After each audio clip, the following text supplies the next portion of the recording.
Alright, welcome back to Homeschool Gym Class. Arm Wrestling number 4. Once again, the viewer response has been amazing. Thank you for making this series one of the viewed videos on YouTube. Today we're going to talk about Speed Day. Once again, go back to www.westside-barbell.com. Study up on Max Effort Day, Speed Day, Isometrics, Plyometrics. We'll cover all of those in this video series. Okay, Maximum Effort Day. That's the most important of your workout days. Remember what we covered in video number 1. Competing is your best way to get good at arm wrestling. Unless you're competing in the amateur class. Don't compete in the amateur class. That teaches you a lot of bad stuff. Table time and practice, that's probably number 2. Then what we're covering in this video series is how to train after you're already competing, after you're already training. We covered Maximum Effort Day before.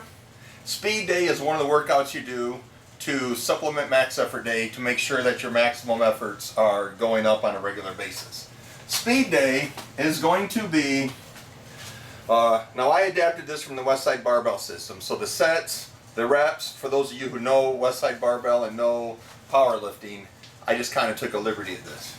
But I typically do 8 to 10 sets by 3 to 5 reps, and I start with usually 60%, but sometimes as high as 80% of your 1 rep max, but I always incorporate bands.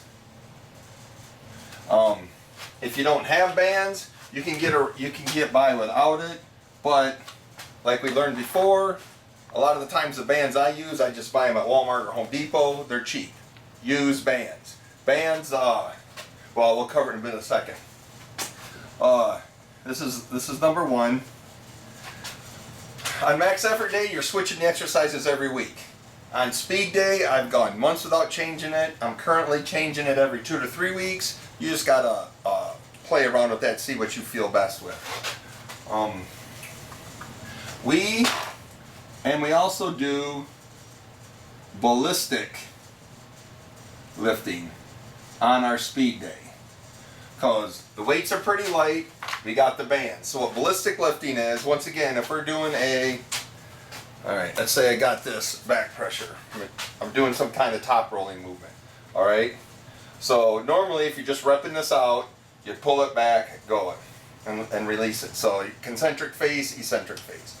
But you tie the bands to it, you lift it up. When it's coming down, before it stops, you fire it back. So basically what you're doing is you're trying to reverse the weight as fast as you can. The bands give you a little give so you can hit into it. Kind of like when you're actually arm wrestling somebody and you're locked up. If you hit into them, they move a little bit. Bands have that sort of compliance. So it's nice because it conditions you that if you miss go and somebody hits you over, you just instinctively fire back into them. Ballistic lifting is what we do. We want a rapid reversal of the weight. And what that does is it momentarily puts a higher than static load into your arm, because force equaling mass times acceleration, completely changing the direction of the velocity, is a very high acceleration force, which generates a very high force. So you are putting more weight into your arm than what you're actually lifting. Like I said, do your favorite arm wrestling motion. Then after this, wrist curls if you do them. Some arm wrestlers do wrist curls on a completely separate day. I add them here. And then 3 biceps, triceps. Should have mentioned it on the Max Effort video. Wrist curls, not so much. Biceps and triceps. For me, these are typically barbell motions. They're two-handed barbell curls or tricep curls, but use the bobbly weights. And we'll have a demonstration of that later. But instead of actually just hanging the bar on the weights, take your bungee cords, hook them together, hang the weight here, hang that on the barbell. So when you're moving the barbell, the weight's shaking all over the place. It forces you to not only use the big muscles like the biceps when you're doing the curl, but it forces you to control the exercises. We love bobbly weights at homeschool gym class. Bobblies beat wobblies. Bobbly weights, use those. Again, this is 2 to 3 sets. This is wrist curls and reverse, and I don't know, 5 to 8 reps. And this is again 2 to 3 sets by again 5 to 8 reps. And for speed day, we're doing a lot of the same motions that we're doing on our max effort day. For me, it is primarily this. I love this handle.